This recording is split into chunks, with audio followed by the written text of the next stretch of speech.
Hey guys, it's Van. I just wanted to say before the episode gets started that Chris and I are not medical professionals or parenting experts. We are just two moms with opinions and advice, and our podcast should not be used as a substitute for seeking help from your doctor or any other medical professional. Enjoy the episode. Welcome back to another episode of Spiked Coffee and Sarcasm with Chris and Van. Hi, Van. Hi, Chris.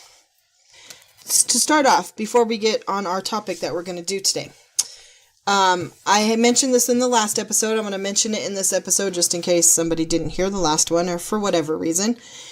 And we decided as best friends, I guess, as a team, that we were going to take our podcast in a different direction. The reason for this change was just because the podcast that we had originally thought about or could see in our heads, it just really wasn't working. The reason why it wasn't really working the way we wanted it to is because we're not in the same state. We're not together. And our vision for what we thought it was going to be just wasn't working out. And so we just decided that we were going to take it in a different direction. Something that I think maybe we should have done from the beginning, but lessons learned. I agree with it. I think that it's fun to be silly and fun, but I really think that relatable, real topics are important. Yes. People, hopefully our listeners can relate to us in this capacity. I agree. I think, we're moms, we're people, and we struggle and we succeed and, just like everybody else. And sometimes we feel like we're the only ones going through a certain situation. And most of the time we're not. And I'm sure that there's a lot of other people out there that feel that same way. And maybe we can help one or two people and make them feel, they're not alone. And there's other people out there that are going through the same thing they are. We're still going to do funny, silly things on our coffee breaks, our mini-sodes. We're still going to do Would You Rather questions. We're still going to do just random, weird, let's just talk about crap on those. But our main episodes are going to be real life topics about our kids, moms, mental illness. Last episode, we talked about illnesses that we're dealing with in our lives. And so it's going to be a little bit deeper and, maybe not as silly or as funny as it was, but we really feel great about taking it in this direction. And we're looking forward to hearing what everybody else had to say. So on that note, we got an email. So, yeah, I was just going to say, so we got an email from one of our listeners, and I thought this was a good topic because you and I have both been able to deal with, or maybe not able, but we've both dealt with situations like this when we were growing up and also with our kids growing up, the whole peer influences and stuff. So I wanted to read this email and then we can discuss the topic. Okay. And so this email comes from Troy from Utah. And he says, recently I've had problems with my daughter. My daughter has been hanging out with bad crowd lately. She attends the Boys and Girls Club after school every day. And I've heard a private conversation between her and her bad friends. They were on a call, and I heard her talking about how she thinks the quote-unquote colored people are the quote-unquote scums of America. Now I am mortified to hear her say this, and I think to myself that, quote, this is the daughter I didn't raise, unquote. And I would really like some advice on this situation. I believe all colors make a rainbow, meaning I love every race, and I have never taught my daughter any of these types of things. And I would want her to be the girl I raised before the after-school program. I listen to your show most of the time, and any advice you and Chris would release would be very helpful. Love your show and keep it up. So this is kind of a big thing, and I know that for me, I don't deal with the whole racism topic on a broad spectrum because I live in a small town, but you live in Phoenix, and I grew up there, so I remember that whole story, and you have an array of every race there. We don't have a whole lot of quote-unquote colored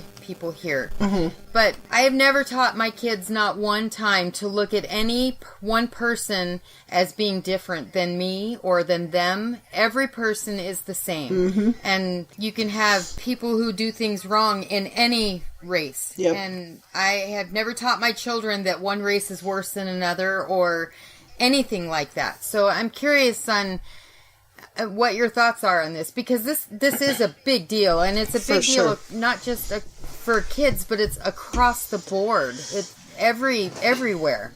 I think that this is a huge problem, like you said, just in America and in our society as a whole. As far as children are concerned, I definitely have dealt with the same thing that Troy has. Friends that your daughter has are always going to be an influencer. He didn't say how old his daughter was. All kids, I believe, there's going to be some that are followers. There are going to be some that are leaders. But even the ones that are the leaders are sometimes going to be the followers. And what I mean is, kids are always going to want to fit in. And even adults do the same thing. It's part of being human that you want to fit in. And kids sometimes have a hard time knowing when to step back and say, okay, I don't agree with what you're doing, because they want to fit in so bad and they don't want to be the odd man out. Very rarely do you see a kid that will do that because they don't want to be the one that gets made fun of by their friends. I don't have any doubt in Troy's instance that your daughter knows how you raised her, and she knows right from wrong, and she knows that what was being said was probably wrong. Yeah. You have to understand, though, did he say, and I'm sorry, did he say in his email that it was his daughter who said that, or it was just a friend who said that thing about the colored people? The way that it reads is, my daughter has been hanging out with a bad crowd lately. She attends the club after school, and I've heard a private conversation between her and her bad friends. They were on a call or something, and I had heard her talking about how she thinks. Okay, so it was her daughter. His daughter that said it. Okay, so I think that I don't think that your daughter necessarily thinks that way, because that has never been said to her by you. Now, I'm a firm believer in kids learn how to hate. They are not born to hate. They are not born to think different about people. Because if you look at young children, like toddlers, like 3-4-year-olds, they don't care about the color of anybody's skin. They don't care what you look like. If you are in the same play area and you're the same size as me, you know, like I can look at you the same way, eye to eye, let's go play. They don't care. Yep. So I think that since Troy is not raising his daughter to think this way about other races, I think that just because she said this was because she heard one of her friends say it before she said it, or something similar to that. And I think she probably said it because she wanted to fit in and she didn't want to be the odd man out. I would be willing to bet, Troy, that if you were to sit down with your daughter and you were to ask her about this conversation, and not pointing fingers, not saying, why did you do this, or blame her for it, but ask her, just between you and her, why did you say this? I want to know why do you think this way? Why, we don't talk like this in our house, so what brought this on? Why do you think this way? Like, you will hear Chris and I talk throughout these episodes, especially when it comes to our children. Communicate. It is so very important to talk to your children, not at your children, but talk to them, and talk to them like in an adult way, not necessarily as they're a 40-year-old person, but just ask her why she said it. And I'm almost willing to bet she's going to say, well, it's because so-and-so said it. And she wanted to fit in. I would be willing to bet some money that that's the reason. I don't think it's because she actually thinks that way. And maybe she doesn't understand what she said. Maybe she doesn't think that it was wrong. Age plays a big factor in this. If there's...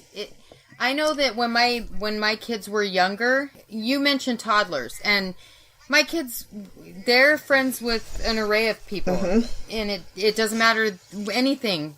They're just friends with them if they're nice friends. But when they were little, they didn't care about that. But if they were old enough if they're old enough to form their own opinions, and they form their opinions based on, I have a daughter who's 23, and her opinions are based on how she truly feels about the person, not the person's race, religion, whatever. Yeah. And then I also have, a 12-year-old and a 14-year-old, and they're just at that point now where they're starting to make their own decisions based on whether or not they like the person.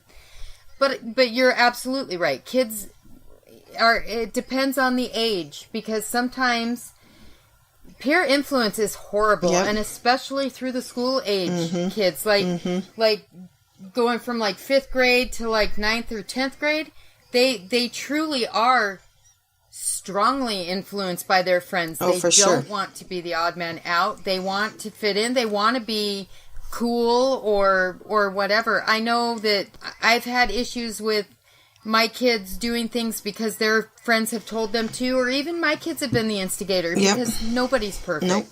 But they do things hoping they don't get caught, because that's what a kid does. I would like to think that when they walk out my door, they're not the bullies at school, and they're not the ones who are starting the rumors, and they're not the ones who are causing the problems. Even though I know that there is that possibility. Sure. There's always a chance. And hopefully, in Troy's instance, with him overhearing this conversation with his daughter, hopefully it was that situation, and she doesn't feel that way, because I can't, like you said, kids hear things, they don't hear it at home.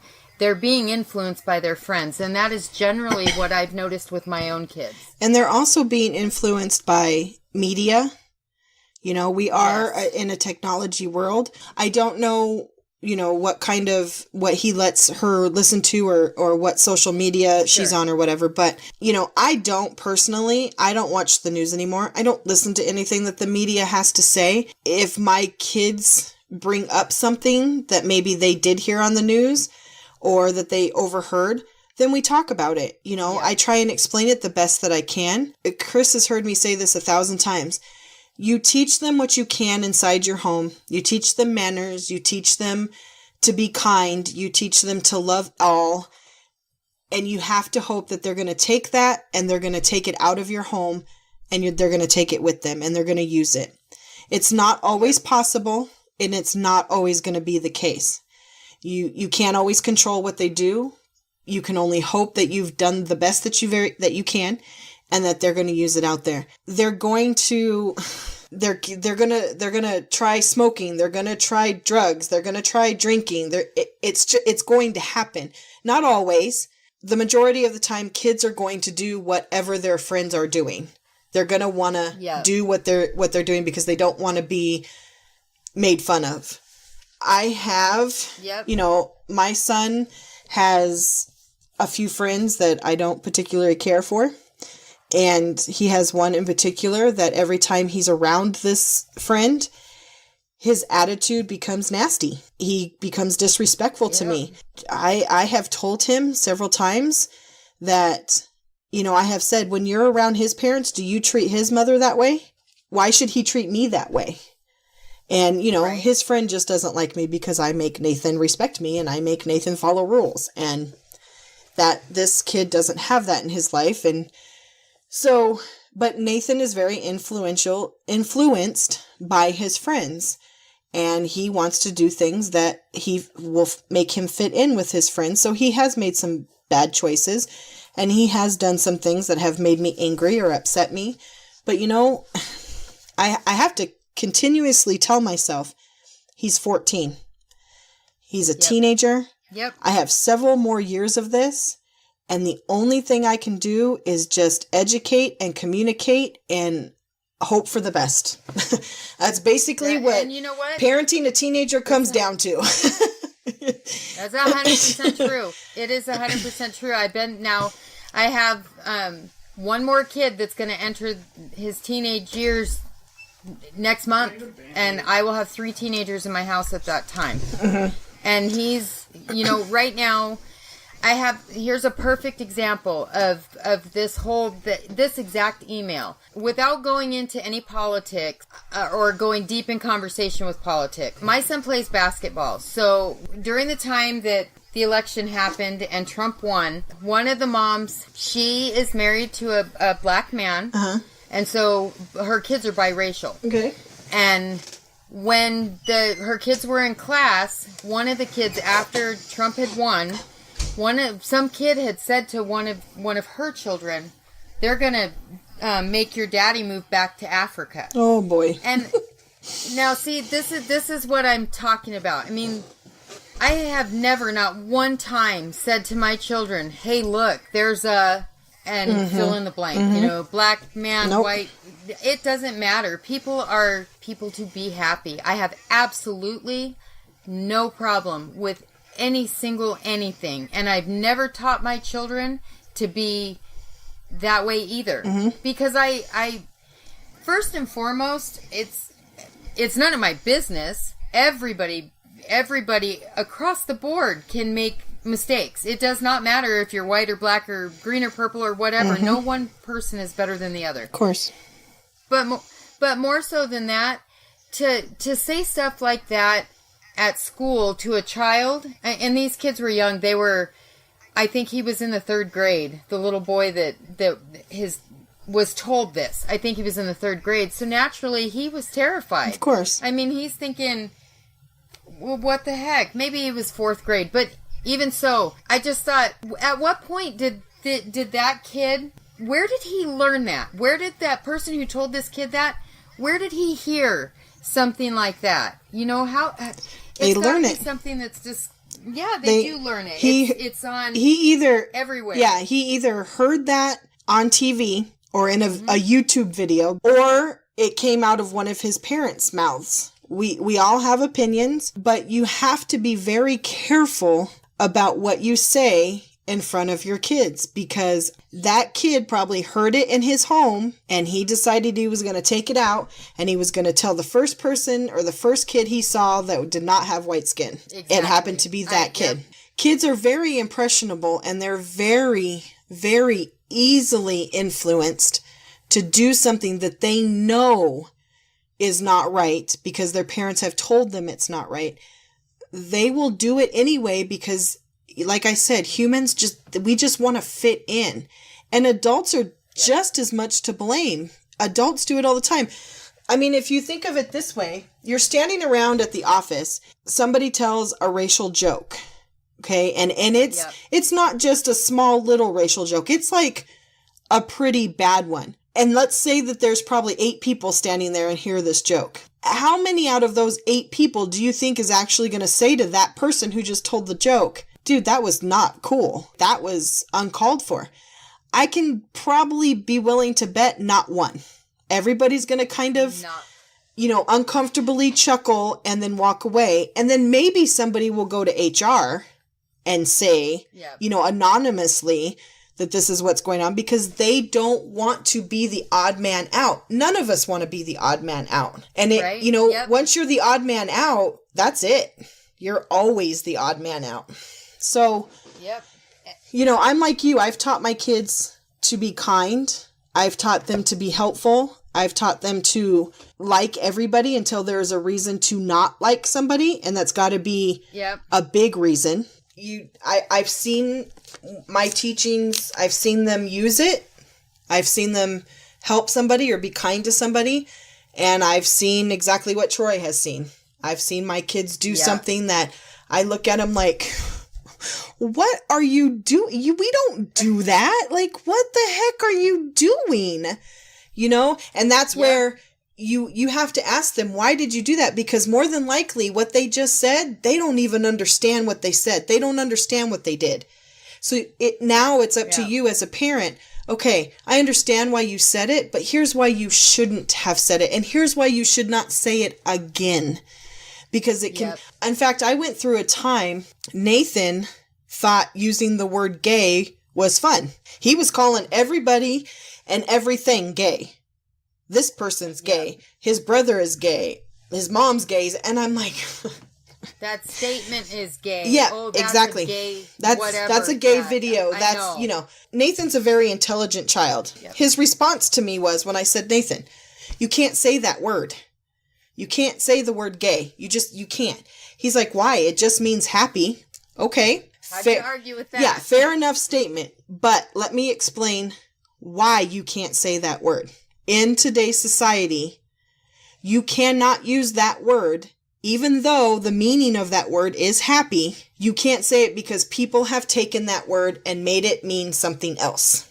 Because of the society that we live in, the world that we live in, if you were to say to somebody you don't know, it is going to come off that you are being mean and rude and crude and that you're a bad person. And that's very unfortunate. It's just you have to watch what you say. My cat cannot decide whether it wants to come in my room or out of my room, and he's driving me nuts. Anyway, off topic, squirrel. You know, I know, I'm all over the place right now. Kid, this is going to probably be something that Troy and me and you and every other parent in the world, from, you know, like you said, from the 5th grade to a senior in high school, even as an adult, you're going to be dealing with this for a long time. Like I've said before, cat, in or out, honestly. You just have to decide how you're going to handle it. How are you going to handle it as a parent? I would advise against chastising, punishing, because I'll say it again, she probably doesn't know what she said. She doesn't understand what she said. She just heard it and repeated it. So just talk and just ask why. And just explain why it's bad and why you shouldn't say that. And reiterate what you've already taught her. What you've already taught her, that the world is like a rainbow. You love everybody. And I think that's great. And that's what we need. And talk to her. That's always going to be my advice. Communicate, talk, and don't yell. And don't punish her for saying something she probably doesn't understand. The open communication, that is something that I'm the same way. I feel like the communication thing is very important. I feel like my kids and I really relate and we can really communicate well. Mm-hmm. So I relate especially well with my daughters. I mean, the boys go to dad for things, but the girls come to me. And a lot of times girls are a little more complex because they are more emotional. Mm-hmm. They, whereas boys aren't so emotional. So it's like when a girl and her friends have an argument, it takes longer for them to get over it. Versus when boys, they have an argument, they smack each other around a few times or whatever, and then they're done.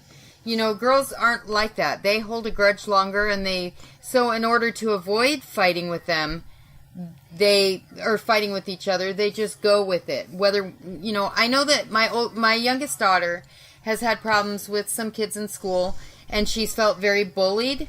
And she told me at one point that it's easier for me to be picked on by her than to challenge her, because it's harder to challenge her or when I don't like her, because then she's meaner to me. Mm-hmm.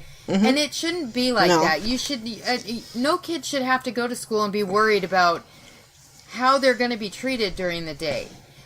Exactly. But in the same token, though, I feel like we've kind of, on a broad spectrum, I'm not saying individually, but on a broad spectrum, we've kind of gotten a little soft. Sensitive. Yeah, soft, sensitive.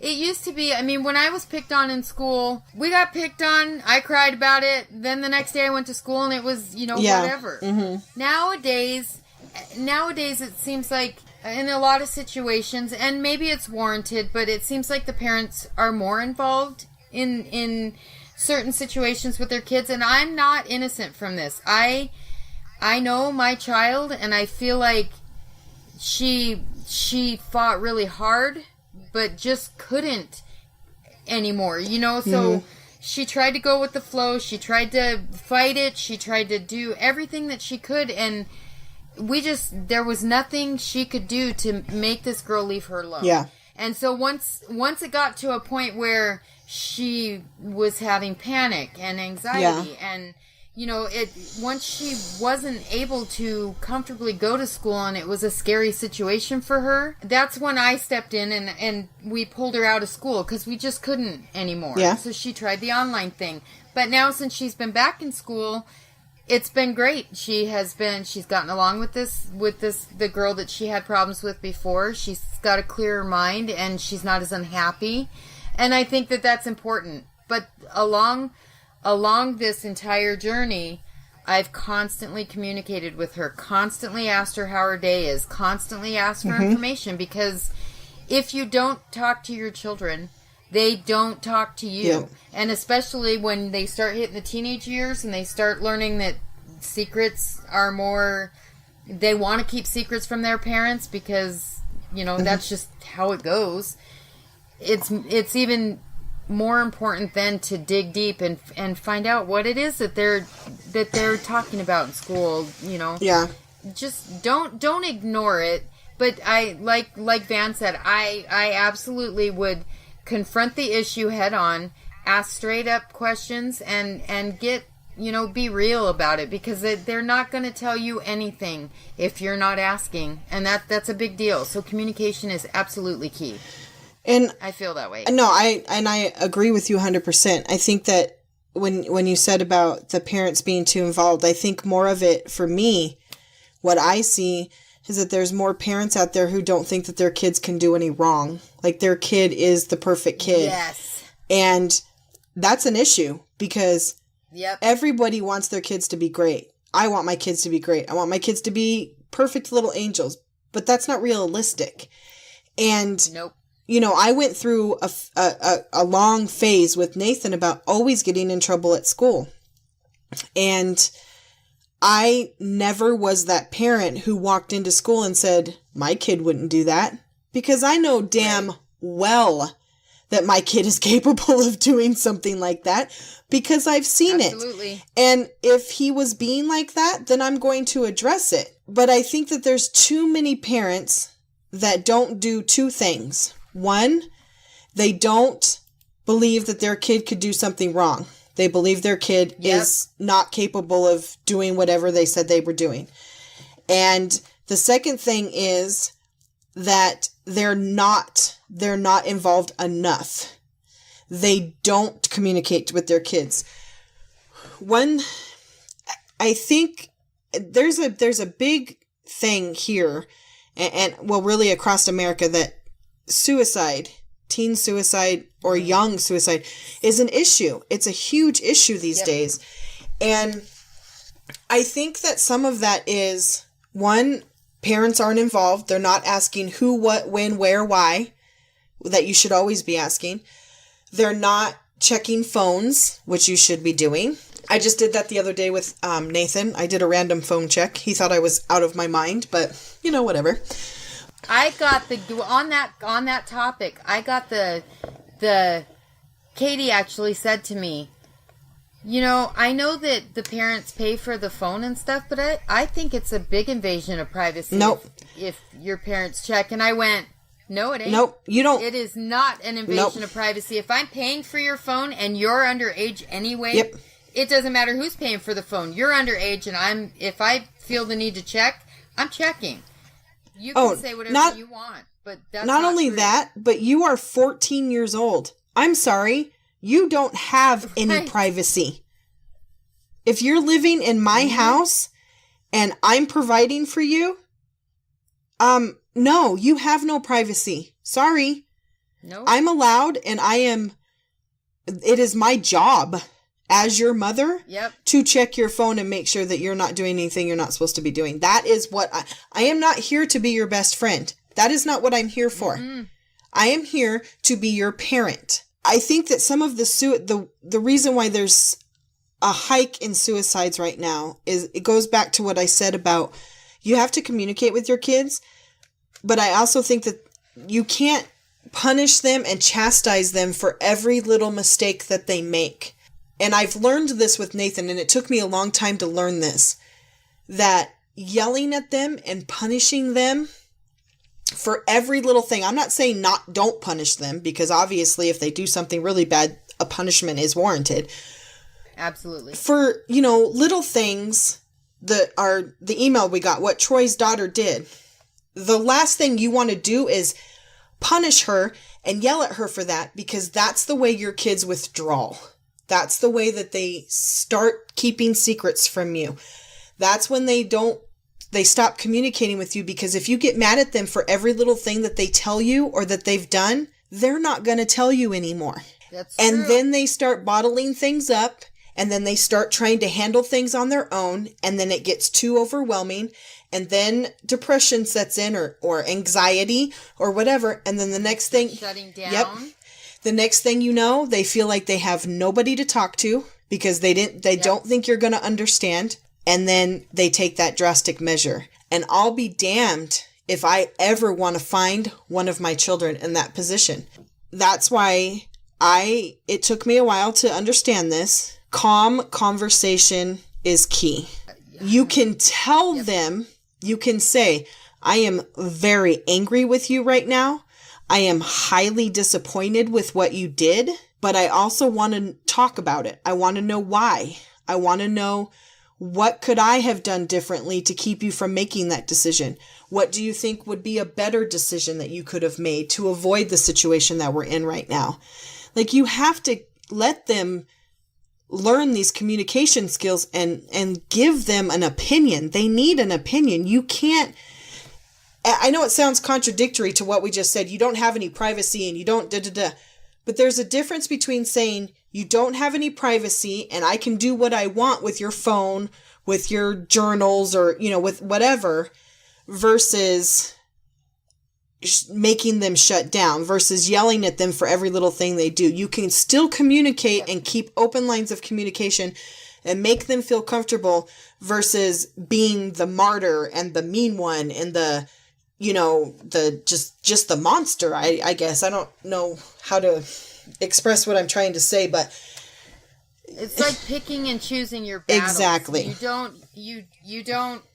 I mean, it's like, if you harp on them for every single tiny, teeny thing that they're doing wrong that upsets you and makes you angry or a little disappointed, then eventually they stop talking. But if you pick and choose your battles where, some things are smaller than others. They loaded the dishwasher wrong. Maybe you can let that one go. Yeah.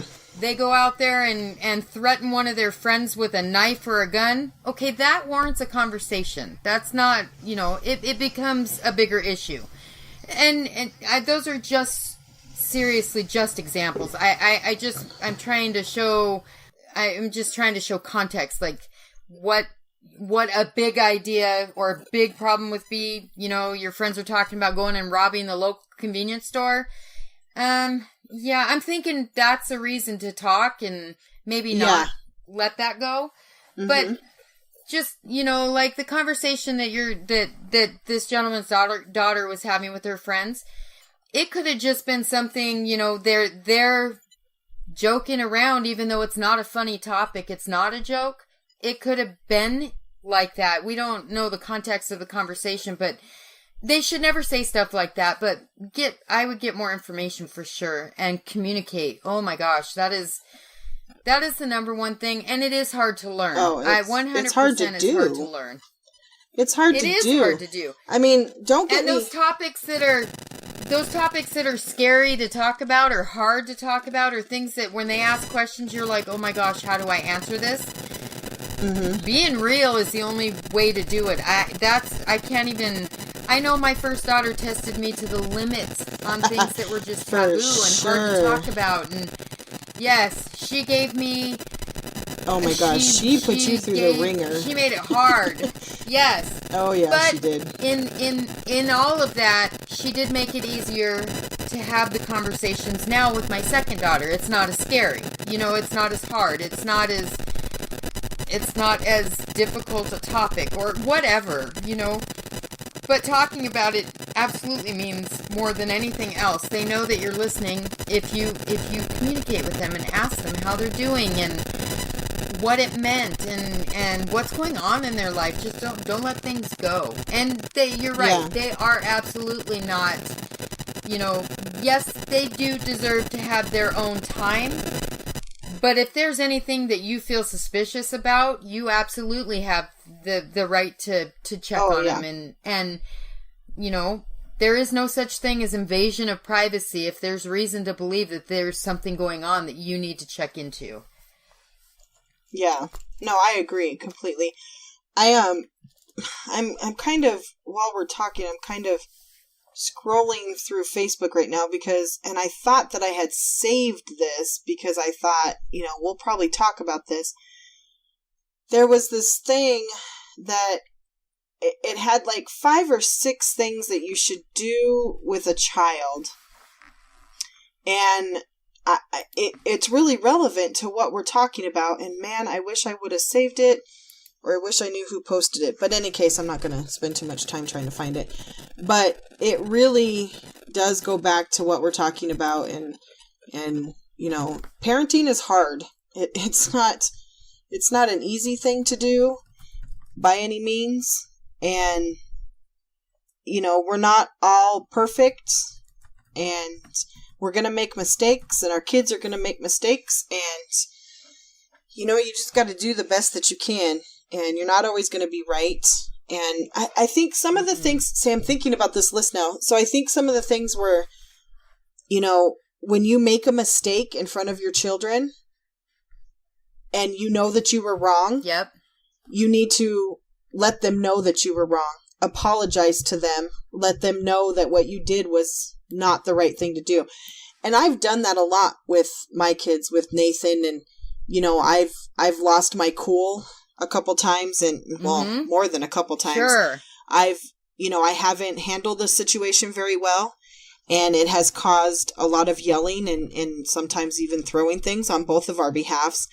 And after everything has calmed down, I can't tell you how many times I've walked into the room and said, okay, first off, I'm sorry for my behavior. I'm sorry for the way I reacted. I'm sorry for what I did. It was not correct. And I apologize to you. You need to let them know that you're human too, and that you're going to make mistakes, and that sometimes things come out of your mouth that are not okay, and that you shouldn't have said it. Because kids, what you say to your kids, words that you say to your kids can hurt them more than anything else. Yep. You can't tell them that, anyway, I could go on and on and on. It's hard. I'm not saying that I follow my advice all the time. I'm not a perfect mother by any means. I know that there are things that I try and live by, and there are things that I try and think about when I'm in a situation with my kids and we're having a hard time. I try and think of these things, how can I handle this? What can I do? What should I do? You have all these things, and some of the times you're trying to make split decisions, like on a fly. Yep. And they're not always going to be right. So you got to give yourself a break, because, you can't do it all. You can't do it all right. It's just not going to happen. And, your kids are going to get in trouble. That's just the way it is. They're going to get in trouble. They're going to do things they're not supposed to do.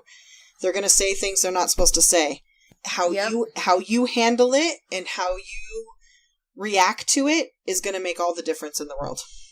That you hit on a very good point there. Your reaction, or the way you respond to it, that's a huge thing. I know my youngest son and we have a good relationship. He is the absolute sweetest child. He will come in the morning and ask me if I need anything or whatever. He is the sweetest heart, and they all of them will give me a hug random and tell me that they love me. And moments like that make me go, okay, maybe I'm not doing so bad. But with my youngest son, he is the one who likes to argue. So he's got to get the last word. In fact, here's a perfect example of that.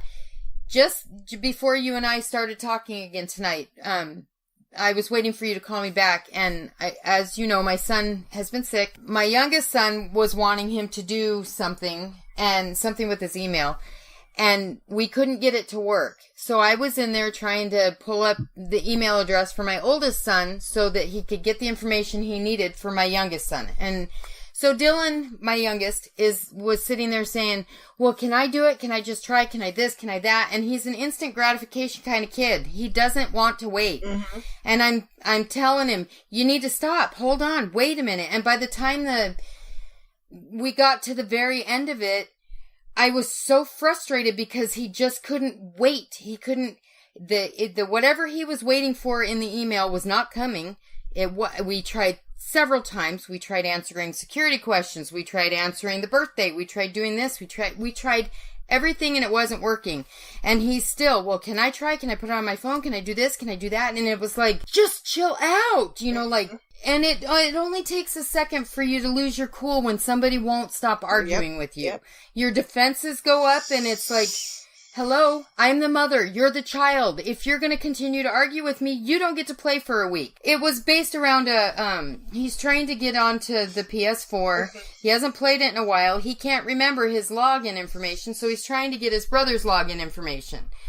His brother can't remember his information either because he never plays the PS4. So Jeez. It was just one of those things. It was all based around video games. And by the time it was all over, my blood pressure was through the roof because this kid wouldn't stop arguing with me. Yeah. I finally said, I'm not doing this no more. You're not playing that. We're done. I have things that I have to do. So I walked in this room. No sooner did I shut the door, did my youngest son open up the bedroom door out there, and he says, I figured out the password, and he slammed the door shut, and I was like, but he didn't say, he wasn't slamming it on me, because I'm in another room, but I'm in the room attached to Brandon's room, and Dylan slammed Brandon's door. He wasn't talking to me, he was talking to Brandon, because he wouldn't dare to slam the door on me.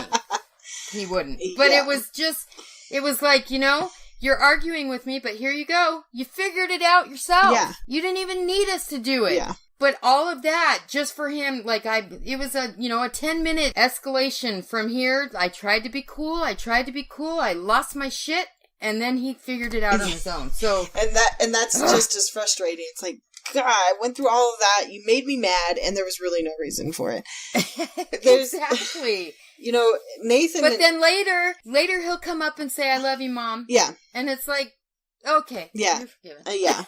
So, my relationship with Nathan has always been rocky. We've always butted heads since the day the child was born. And... Yep.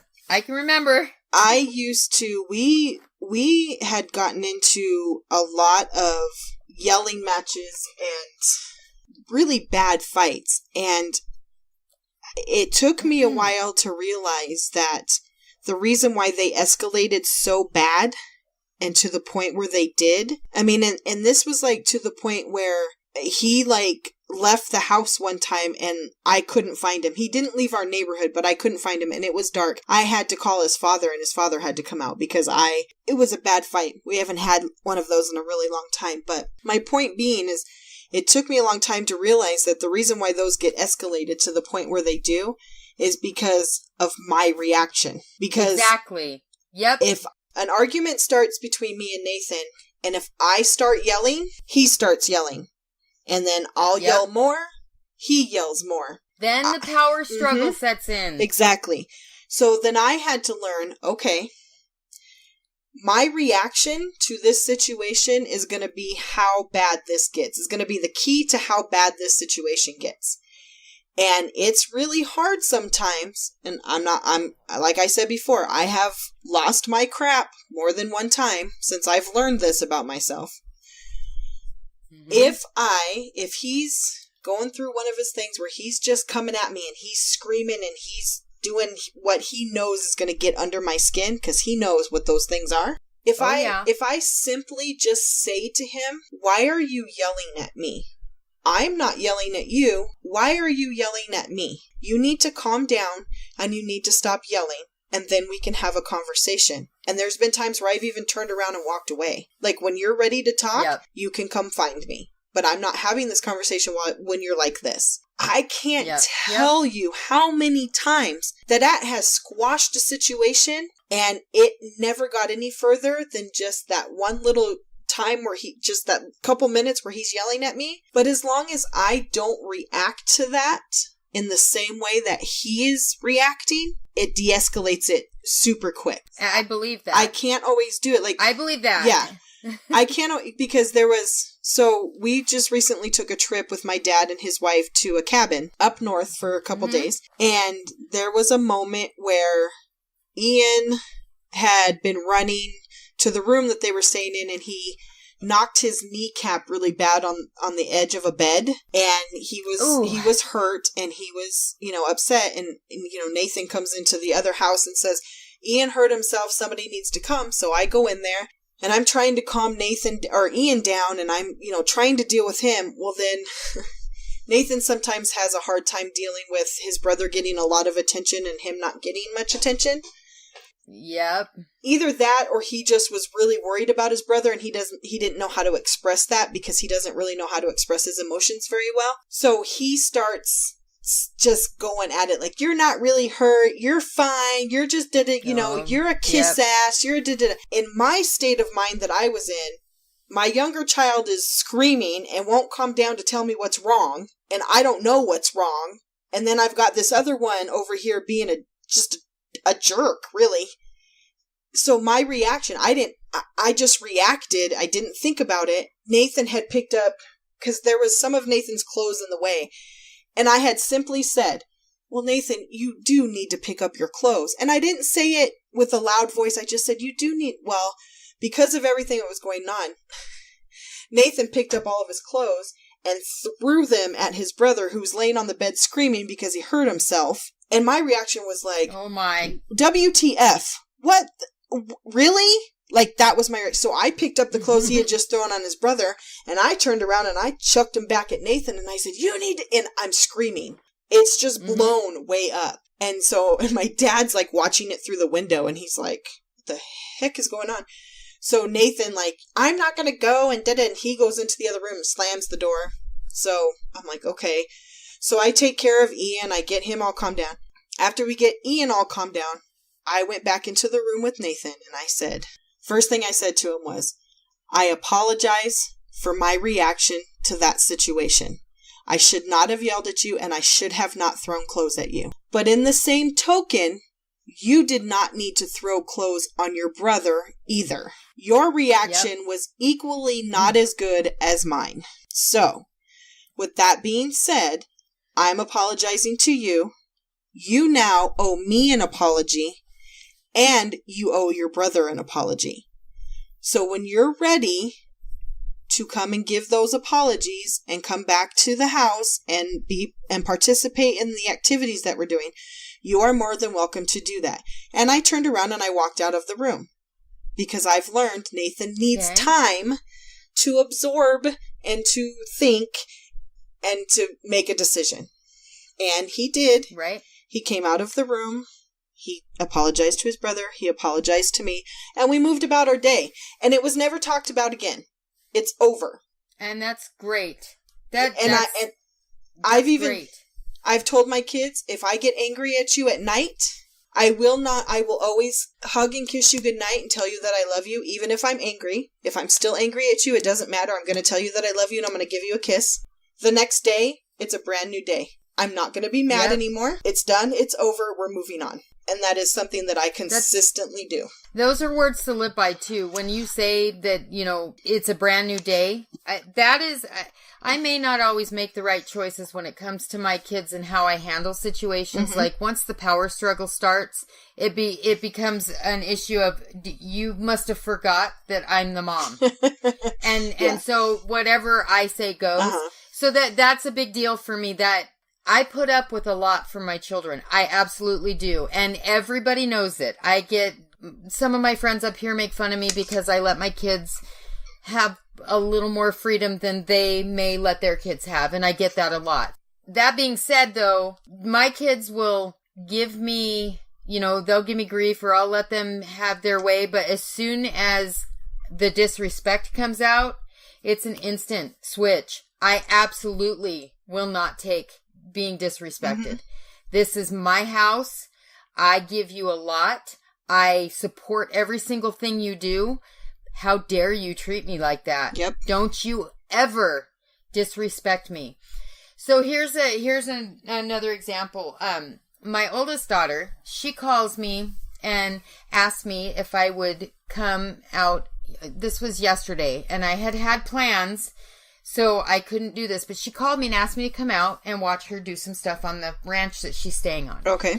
And I told her, I said, I can't come out right now. And I know that she has asked me in the past to come out, and I haven't made it out to her where she's staying. But yesterday she asked me and wanted me to go right now. And I said, well, I've got plans. I can't go right now. So whatever. So she threw in this is something I really like doing, and I want you to see me do it. And I said, I get that, and I will go and see you. You know, she was riding her horses and stuff, and I said, I understand you want me to see it, and I will come out there sometime, but it's not something I can just drop everything and go. I want to plan it, and it's late. Yeah. You know. And then, you know what she said? Well, you know, you go to, you know, Dylan's basketball games, and you're there for every single thing that he ever does. You drop everything for him, and when Brandon needed to do robotics and this and or whatever she said, she made a comment about how I'm always there for the other kids, and I went, oh yeah? Who was there when you played basketball in junior high and high school? Who was there when you played volleyball? Don't give me that grief. Don't make me feel bad that I'm not dropping my whole life right now to run out to you when I have done that for you. I've done more for you than anybody in your life has done for you. Exactly. I may not be there right now, but I have always been there. Yeah. So it was, we wound up getting off the phone because she really did hurt my feelings. And I did need time to take a break without, because her and I could argue too if I let it. We're better about that now, but it is that thing, you know, don't talk to me like that, because I am always here for you. Well, yeah. And I will go see you ride your horse, but don't talk to me like I never back you up or I never support you or... Yeah. Well, and plus the fact that she's an adult. You still have children in your house that do need you there, and that you do have to stop what you're doing to cater to them because they're still children. She is 22 years old. 22, 23? I don't remember how old. 22? Should be 23. 23 in October. Yeah. You are almost 23 years old. I don't have to drop everything to come do what you want me to do, because guess what? You're an adult. You know, I'm not, and plus, I'm not 23. I don't have minimal responsibilities like you do. I have a lot of responsibility.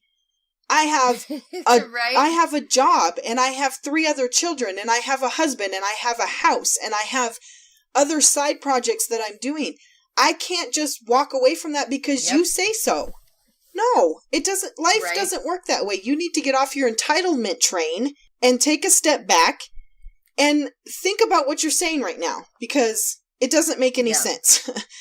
And you know, truthfully, I have put her off a couple of times, but generally when she calls, she wants me to go right now, and I can't go right now. So call me a week.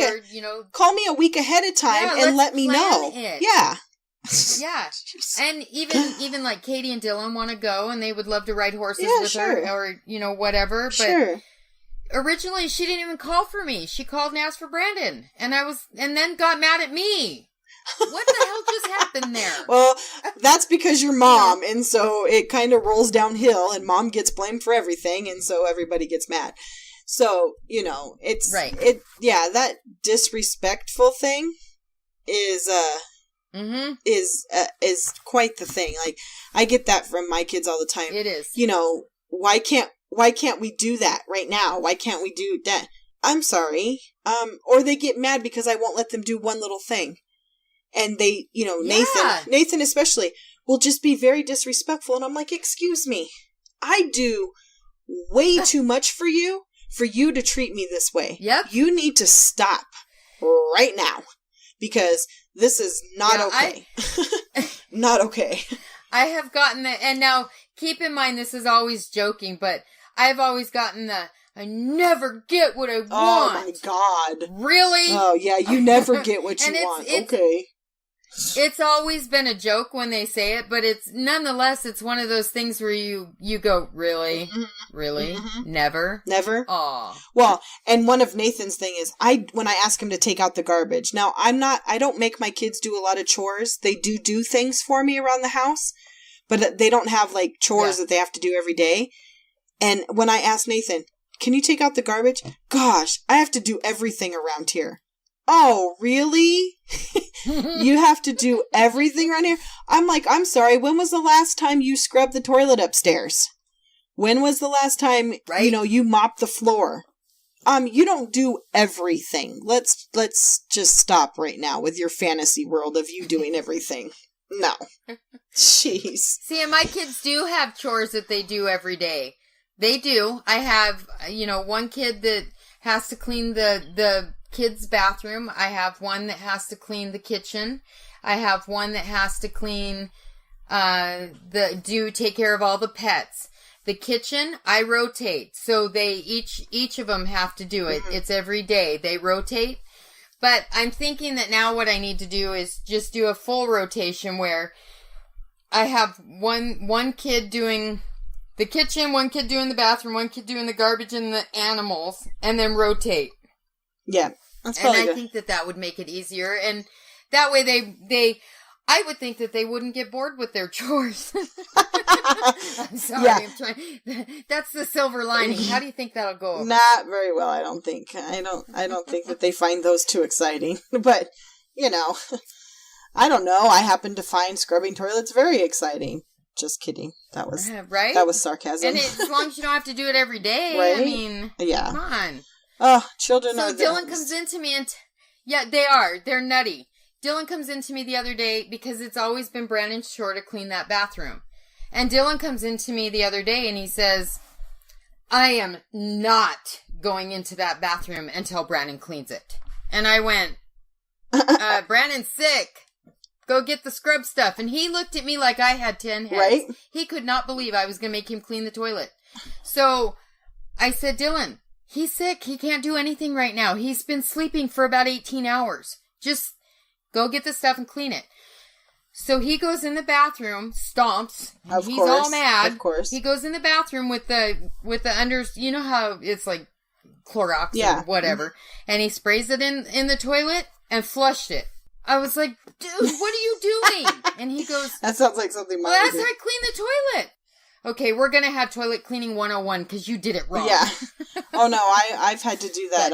I've stood at the toilet or in the bathroom and said, okay, clean it. And then they do what they normally do when I'm not watching. And I'm like, really? You think that's cleaning it?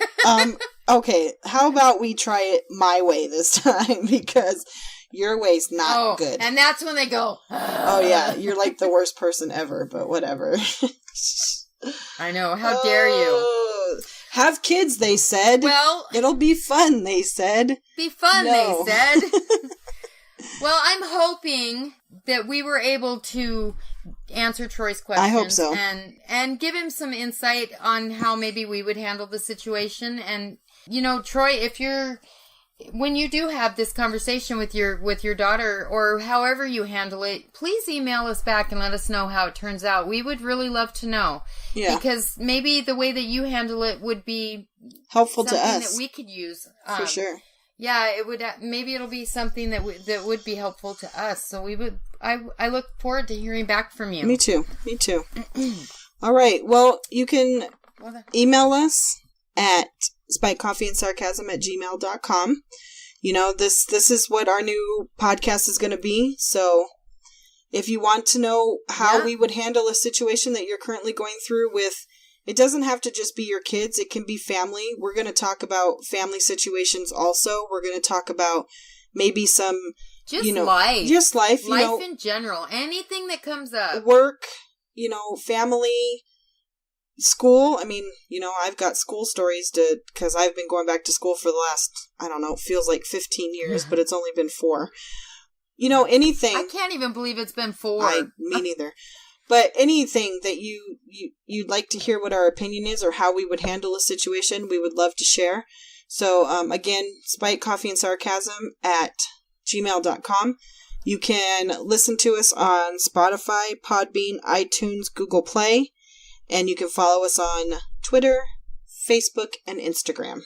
So I think that's 2 times in a row. You know what? You're 2 for 2. I'm very proud of you. Right?